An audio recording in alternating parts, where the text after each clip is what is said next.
The first season of a TV show is often a tricky thing. At this stage, some shows are still figuring out the grooves, finding their rhythm. They might have their ingredients, but they might not know how to make their recipe great yet. That's one of the charming things that I love about TV. Sometimes, especially if the show goes on for 6, 7, 8, or more seasons, when you go back for a rewatch, you'll realize that the first season is kinda just weird. For example, the first season of Parks and Recreation is vastly different from the rest of the series. In fact, it wasn't that well received when it premiered its first season's 6 episodes. The reception was so bad it caused the creators to retool the show. Thankfully they did. 30 Rock is also notoriously known as a show that took a while to find its footing. Season 1, while still funny, is kind of a mess. So much so that Tina Fey even thought at one point that it was the only season they were gonna get. Most of the time, I just skip a lot of the first season episodes when I do a rewatch. This is not exactly the case for Season 1 of Avatar: The Last Airbender. Titled Book 1, Water, yeah, while it isn't a perfect season, and while it's no doubt slower in pacing compared to the future seasons, it already has all of the show's charm and all of its heart. It has the identity of the show fleshed out and has a solid grasp on who its characters are and who it wants them to become. It's a good first season, and it does what every good first season should do: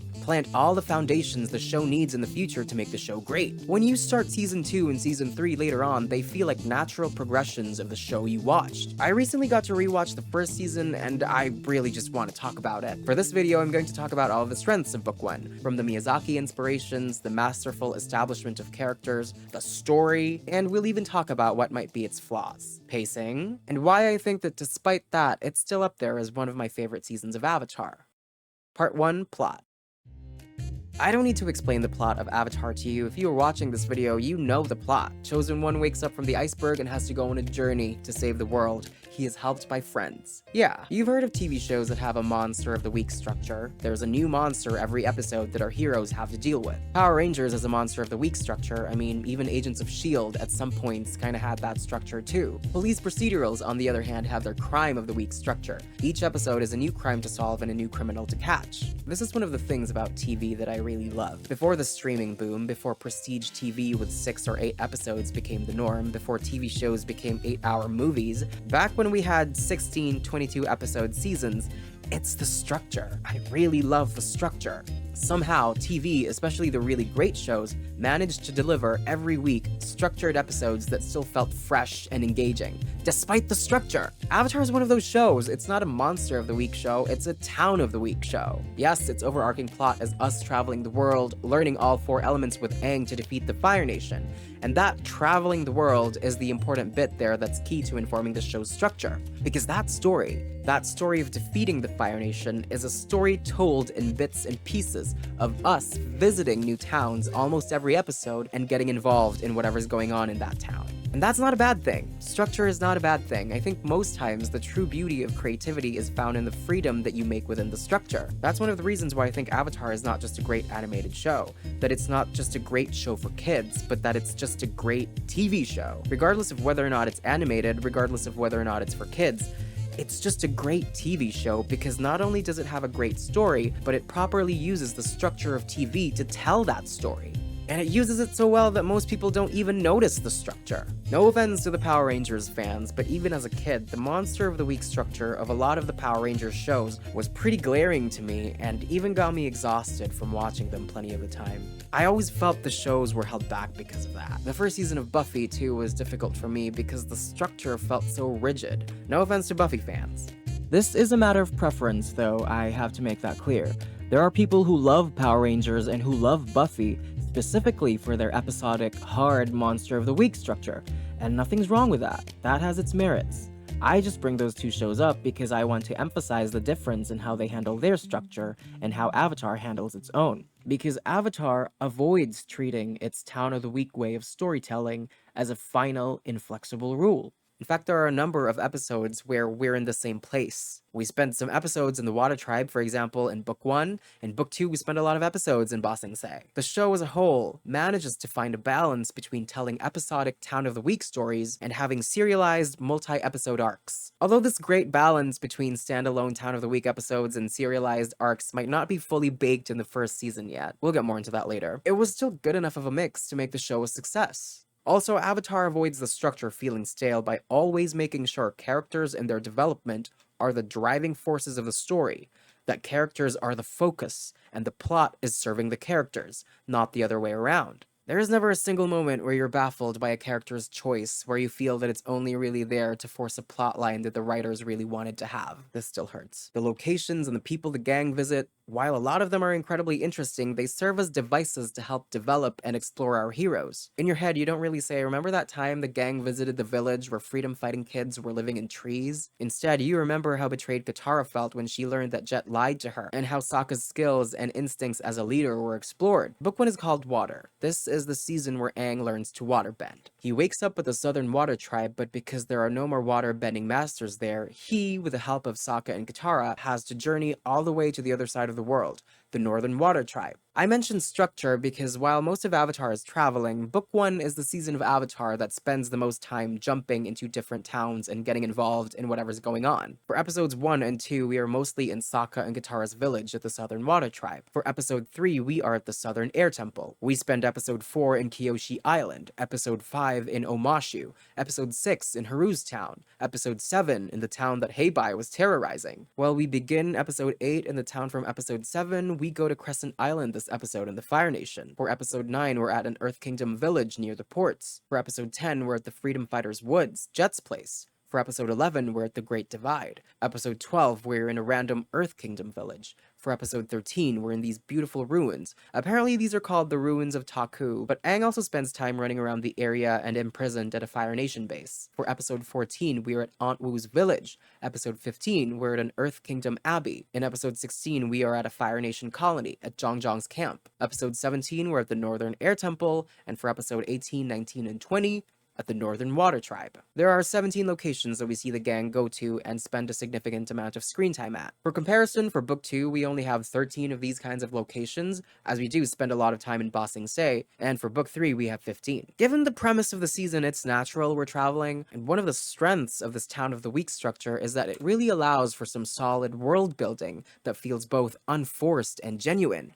It's not world building that feels expository or info dumpy. It doesn't feel shoved down your throat. The world building is just your main characters experiencing the towns with you in each episode. And that really makes it feel like you're discovering the world with them. Part 2. A good foundation takes time to build. One of the major criticisms I've seen people have for Book 1 is that it's too slow. And that's not really a criticism that I can disagree with. Objectively, bigger and faster things happen in the later books. I'm not saying this season is outright bad because it has terrible pacing. No, I think the pacing is actually good enough. I'm saying that this book has a pace that is relatively slower compared to the later books. And we can't really be mad at people if they don't prefer that. There are two things that I think are the reason behind this. One is that despite what I said about this show having a strong identity and knowing what it is from the get-go, and as I mentioned before, the writers were probably still figuring out the proper balance between standalone episodes and the more serialized arcs. Also, they were probably testing out the waters too if Nickelodeon would allow them to serialize the show as much. This is a kids show after all. Making standalone episodes is to be expected to keep a child's shorter attention span. And also, it was the norm back then so that the episodes could be re-aired by the network in a random order. I am actually surprised with Nickelodeon allowing the show to be as serialized as it became in the later seasons. I think it goes to show that the success of the series really gave them more faith in it. And two is that this book is literally our introduction to the world of Avatar. It's our introduction to our heroes, our conflict, our themes, the locations. You know how it is when you first start a novel. It's always the first few chapters that feel the slowest or feel the hardest to get through. There's a lot of setup, a lot of world building, and a lot of character introductions going on. Episode 5 of Season 1 is the King of Omashu. It isn't one of my favorite Avatar episodes. If you take the episode alone, it's literally just the gang visiting Omashu, the crazy king doing his shenanigans, and him turning out to be Aang's friend from 100 years ago. While it's an entertaining episode, on its own, it's not really much. Later on in Book 2, we return to Omashu, and it's for an episode that's one of my favorites for the whole show.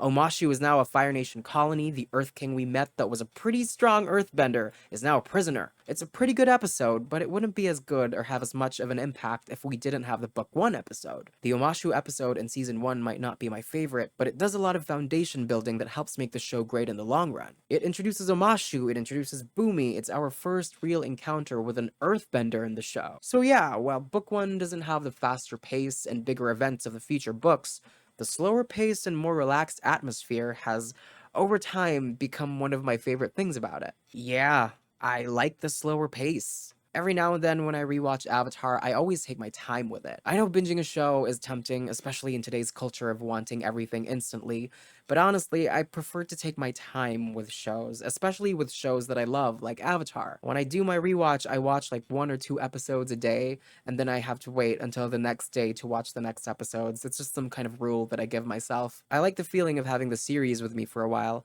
of letting it be part of my life and my routine, rather than having it all in one dizzy rush. But hey, no, don't get me wrong, I do like binging shows too. I've watched every episode of like every new season of Stranger Things all in the night they come out. So that has its merits. But yeah, especially for something like Book One Water, I prefer the slower route. I like to let it simmer. I like to take my time. Because I've seen Avatar in its entirety, I know what happens, I know how the story ends, I know who these three become, and I know that they save the world. But there's a different kind of sweetness and a different kind of charm seeing them the way that they are in Book One. They're less sharper versions of themselves. You can see the outline, but they're younger. Aang is sillier, goofier, you can tell that the full weight of his responsibilities hasn't really dawned on him yet.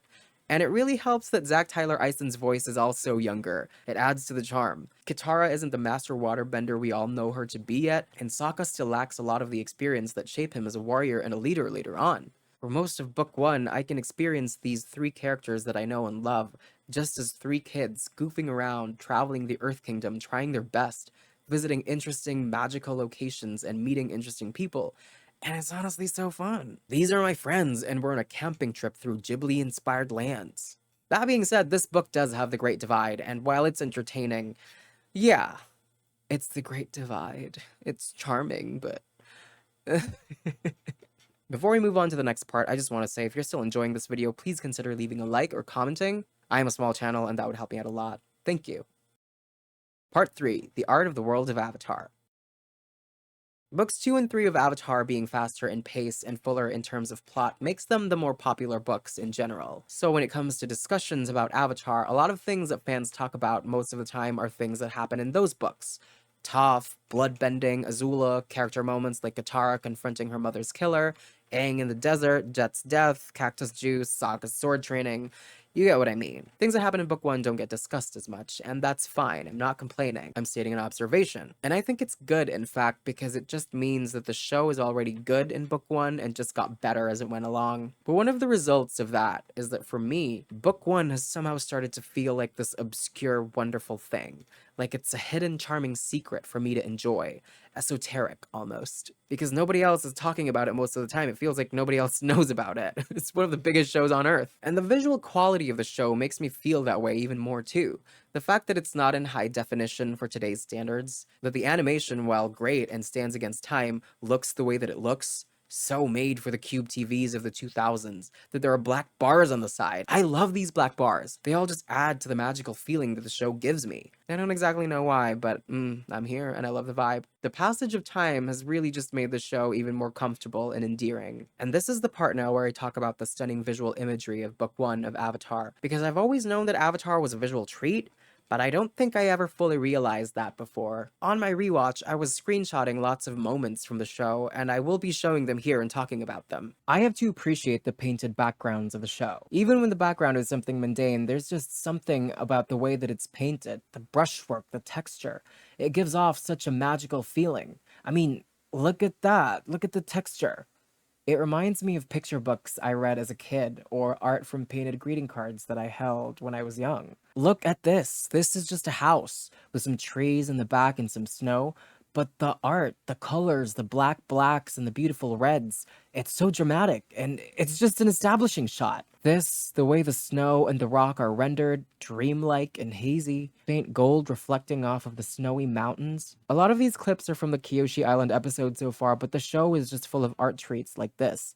This is from the Haru episode, the way the forest is rendered, again, gorgeous. From the waterbending scroll episode, I really love the colors. The palette that they use, especially the blue and the red, remind me so much of Ghibli color palettes. I mean, Ashitaka, anyone? From the Deserter, the colors at the start of the episode with this purple and green forest palette. Why did they pop off so hard? Thank you to whoever chose this, but wow, it looks almost like a fairy tale. And when they go to the festival, the way it's all lit against the deep night sky, this shot of Aang, the colors, oh. There's an art book for Avatar, and I really encourage you to just take a look at it if you're a fan of the show or just maybe a fan of drawings and art in general. It has a lot of insights about the show, and it contains pictures of the backgrounds and the designs that they had for the series. It is honestly so beautiful and breathtaking. I mentioned before that the first season feels like a camping trip with me and my friends across Ghibli-inspired lands. This is because of Hayao Miyazaki's influence on the show. The art, the themes, Miyazaki's work is something that the showrunners have said is a giant inspiration for them, and I really love that. The climax of season 1, Aang merging with the ocean spirit unleashing wrath upon the Fire Nation, you can clearly see the Princess Mononoke inspiration behind Aang and the spirit's form. One way I could phrase how I feel about book 1 is that a lot of the time, especially with how intense the second and third books are relatively, this season feels like a breather, a respite. Sometimes it feels like that train ride in Spirited Away, but instead of being at the middle of our journey, it's at the start. Part 4. Characters. As I said, this is a season of introductions, and not only does it do a great job of introducing the world, it also does a great job of introducing its characters. Especially Aang, which is great because this is the first season of his show. I mean, he is the Last Airbender, and he is the Avatar, so yeah. Aang is the Avatar, burdened by this huge responsibility to restore balance upon a terribly imbalanced world. But he is also just a kid. I especially love shots like this every time it gets visually emphasized that he's a child. Like, that's a toddler. That's a child. Also, despite Aang's tendencies to be goofy and seek out fun, he's dealing with a lot of emotionally mature things. First of all, as I mentioned, the responsibility of being the Avatar. In episode 4, The Warriors of Kyoshi, Aang learns a very important lesson regarding his responsibilities. First off, he takes Katara and Sokka to Kyoshi Island to ride the elephant Koi, which, yeah, he's a kid who wants to have fun and goof off. They meet the people of Kyoshi, and Aang, being the Avatar in an island created by a previous Avatar, is popular and loved. Aang enjoys goofing off, and here he's adored for it. His character tendencies to prefer fun takes over. Katara tries to warn him that they have to leave because the Fire Nation will for sure catch up to them. Aang dismisses Katara, telling her that she's just jealous, and continues to have fun anyways. Then, what do you know, the Fire Nation arrives and almost destroys Kyoshi. Aang realizes his mistake, and I think this is one of the first instances of Aang seeing just how huge the stakes are now, and how much more responsible he has to become. He can't just be a kid goofing off, he's the new Avatar, and this world is his responsibility. Throughout the whole season, he is acquainted with the state of the world, the devastation caused by the 100-Year War. He sees the oppression of the Fire Nation, and even though I really don't think it's his fault, he blames himself for the damage the past 100 years of his absence have done. Aang is just a kid, but he takes on such a giant responsibility. One of my favorite moments in the entire show happens in episode 8. Avatar Roku tells Aang that not only does he have to master the 4 elements and save the world, but he also has to do it by the summer's end, before Sozin's comet arrives. Listen carefully. Sozin's comet will return by the end of this summer, and Fire Lord Ozai will use its power to finish the war. This is obviously a huge undertaking, and it's so unfair to be asking this much from a 12-year-old kid. Aang panics a bit, and we'll get back into that later. But the climax of this scene, after Roku tells Aang that he has a deadline, Roku warns Aang that the Fire Nation soldiers are outside. A great danger awaits you at the temple. I can help you face the threat, but only if you are ready. I'm ready. Fucking I'm ready. That gives me chills all the time.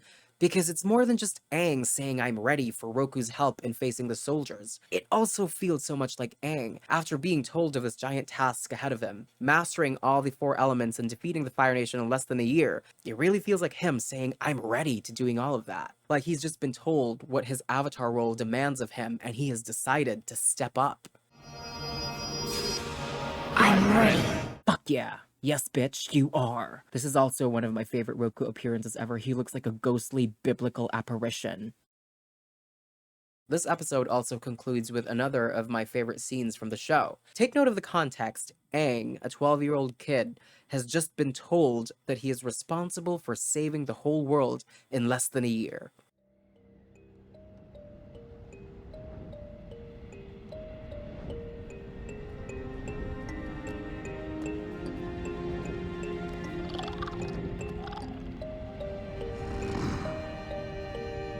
This is so fucking sad. What the fuck? On top of all of the responsibility of being the Avatar, Aang's also dealing with the loss of his entire people. His normal everyday life is gone, all the people that he considered his family and his friends are gone. There's this sequence at the end of episode 3, the Southern Air Temple, which I know, another of my favorite moments of the show, and it might be one of the saddest.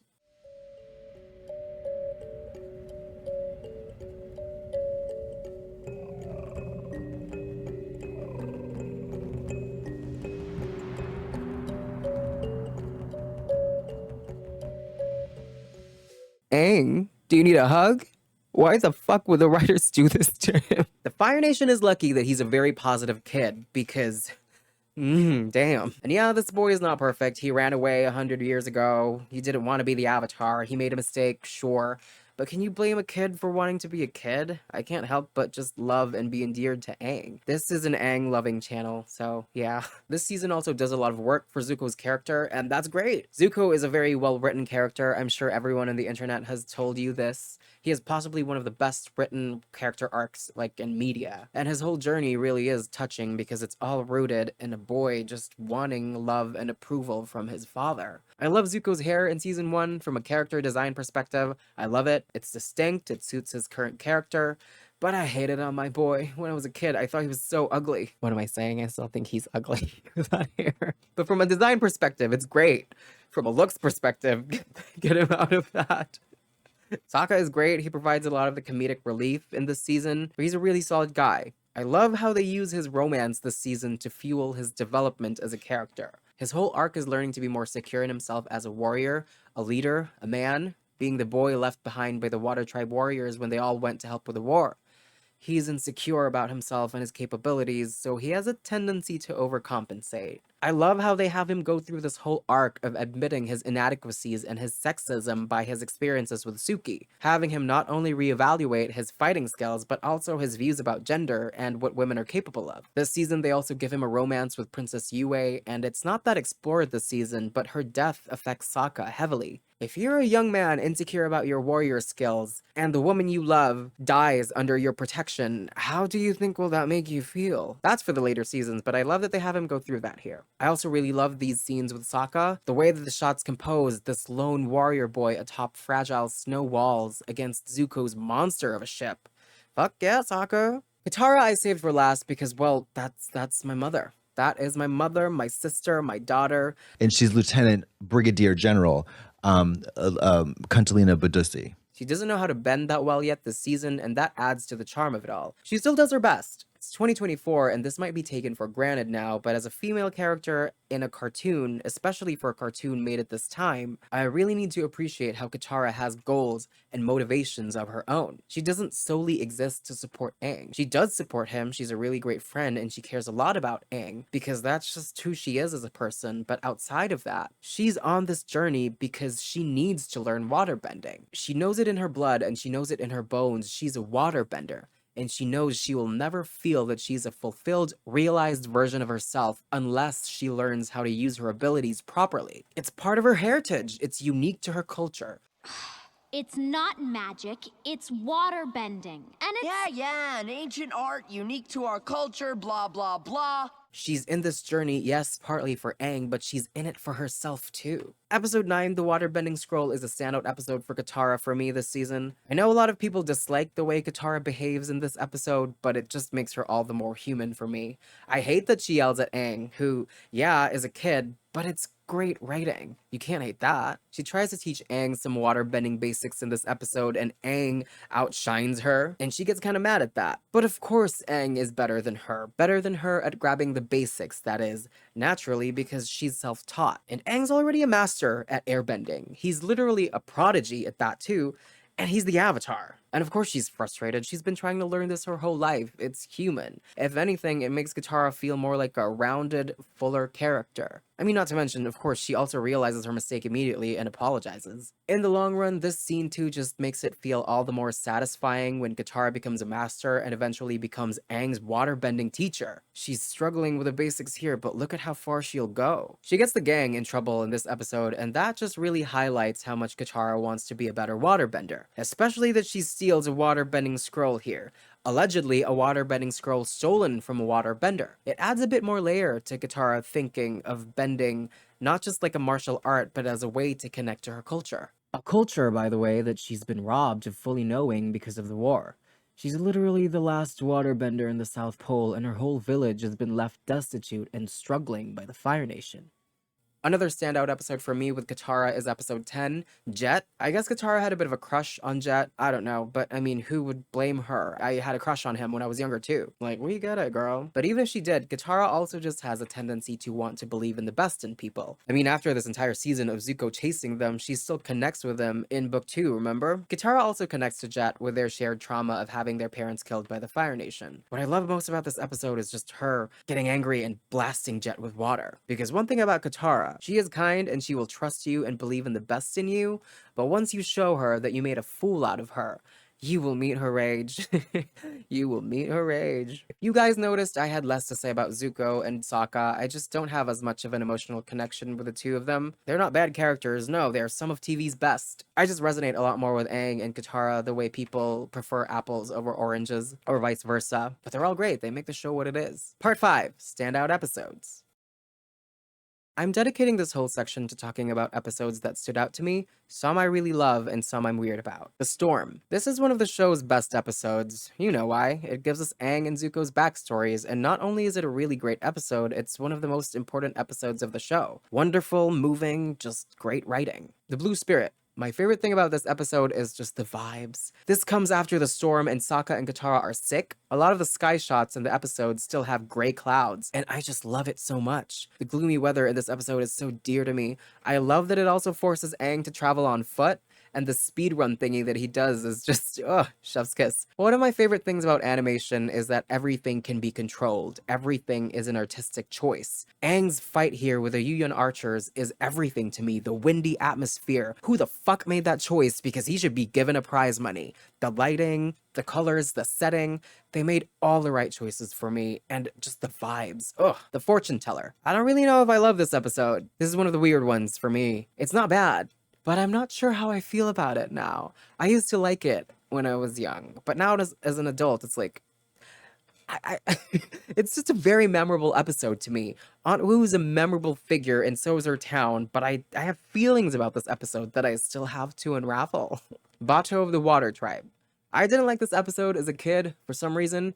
I don't think I really saw it in its entirety until I rewatched the show as an adult, but I liked it. Aang hiding the message containing Sokka and Katara's father's location was such an important character choice. Aang was so wrong for that, but it makes me feel so much for him that he felt no other choice but to do it. He was afraid that Sokka and Katara would leave him. And Sokka and Katara were right to be mad at him. That was really crappy behavior. I also really love the Abbey setting. Ooh, something is so fierce about an abbey in the Earth Kingdom with nuns making perfume. Lesbians. No. That just came out. The Deserter. The colors in this episode are so rich. Shit. I just had to mention it again. And another of my favorite moments in the show, Roku appearing to Zhang, the way it all happens like an Old Testament biblical apparition. I get chills. When he burns that tree, we're getting burning bushes up in this bitch. The Siege of the North, part 1 and 2. Really a perfect way to end the season. It's so satisfying to see Katara fighting after the whole season of her being a novice waterbender, to see her beat Zuko twice. Ko the Face Snatcher is here. I know it's Face Stealer, but Face Snatcher makes it sound like he's snatching waves. He is so memorable and creepy. He gave me nightmares when I was young. And when Zhao catches the moon spirit and the whole scenery becomes red, cinema. When he kills the spirit and everything is like black and white, cinema. When Iroh fucks shit up, you know it, cinema. Aang merging with the ocean spirit is such a great but also terrifying moment. The colors sell it, and the fucking music. This isn't just a fun, exciting scene. It's fun and exciting for sure, but it's more. This is a divine being beyond human, unleashing wrath. This shot, holy shit, the people bowing and the music swelling. It's kind of sad too, because this is out of grief. The moon spirit has died, and the only thing left is grief and rage. As I said, this was a perfect end for the season, and it's also a great setup for the future books. Zuko's ending here is especially beautiful. Surprised that you are not at this moment trying to capture the Avatar. I'm tired. Then you should rest. This poor kid, exerting all his energy, breaking his body on his quest for his father's love, for his honor. He's just tired now. Fuck. Everyone in the show needs a hug. Except for you. Ozai, do you like sex and travel? Then you can fuck off. I really didn't get to write a section about the music in the show, but it's great. Like, it's perfect. It's more than perfect. The scoring of this whole entire show is just great. So I wanted to say that here. Part 6, the show is mine forever. When they released the first teaser for the live-action Netflix show, that was what made me decide to do another rewatch. The last time I rewatched the show, I believe I was in college, and since then, I have graduated, got my degree, got jobs, moved out, quit jobs. Wow. I never really realized how many things have happened, but yeah, I'm glad I rewatched it. The show hasn't changed, but I have, a lot. And that's why I'll probably revisit it again and again as I get older. It's nice to have a friend to revisit at different points in my life, I think. I'm glad I rewatched it too because it made me mindful of the fact that the show is complete, nothing can hurt it now, and it's mine forever. And no amount of terrible adaptations can change that. I was in the middle of my rewatch of Book 1 Water when the Netflix show came out. I originally thought that the Netflix show would enrage me if it was bad, but nope. When I saw the first episode, I was just bored. I had no rage or sadness. It just made me even more glad of what I have. Book 1, Water, this charming, lovely friend. I can't wait to get older and then revisit this again. It's just definitely gonna get more and more charming as I go on. But for now, I can't wait to go and take a look at the other books. Thanks for watching. That is it. I'm out.